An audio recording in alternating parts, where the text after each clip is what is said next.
Iran Israel উত্তেজনা নতুন মোড় নিয়েছে। যুক্তরাষ্ট্রের প্রেসিডেন্ট ডোনাল্ড ট্রাম্প বলেছেন, ইরানের সঙ্গে সম্ভাব্য শান্তি চুক্তি হলে তা মেনে নেওয়া ছাড়া ইসরায়েলের সামনে অন্য কোনো পথ নেই। যুক্তরাষ্ট্রের প্রেসিডেন্ট ডোনাল্ড ট্রাম্প জানিয়েছেন, ইরানের সঙ্গে যুদ্ধ অবসানের কোনো সম্ভাব্য চুক্তি হলে তা মেনে নেওয়া ছাড়া ইসরায়েলের সামনে বিকল্প থাকবে না। ব্রিটিশ সংবাদ মাধ্যম ফাইন্যান্সিয়াল টাইমসকে দেওয়া এক সাক্ষাৎকারে তিনি এই মন্তব্য করেন। একই সঙ্গে ইসরায়েলের প্রধানমন্ত্রী বেনিয়ামিন নেতানিয়াহুকে ইঙ্গিত করে ট্রাম্প বলেন, চূড়ান্ত সিদ্ধান্ত তিনিই নেন।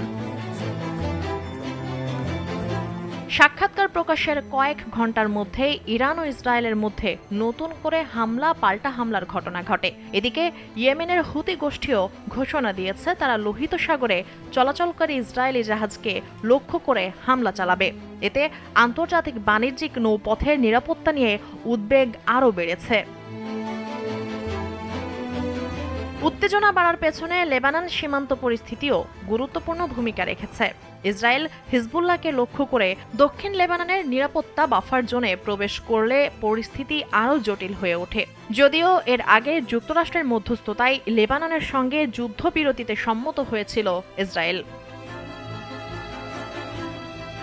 মার্কিন সংবাদ মাধ্যম অ্যাক্সিওস জানিয়েছে, ট্রাম্প নেতানিয়াহুকে ইরানের বিরুদ্ধে বড় ধরনের পাল্টা হামলা না চালানোর আহ্বান জানিয়েছিলেন।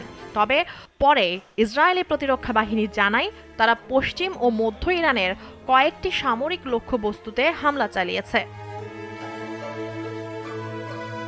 এরপর ট্রাম্প তার সামাজিক যোগাযোগ মাধ্যম ট্রুথ সোশ্যালে উভয় পক্ষকে অবিলম্বে গোলাগুলি বন্ধের আহ্বান জানান। তিনি দাবি করেন, ইসরায়েল ও ইরান তাৎক্ষণিক যুদ্ধবিরতির দিকে অগ্রসর হচ্ছে এবং শান্তি চুক্তির আলোচনা এগিয়ে চলেছে।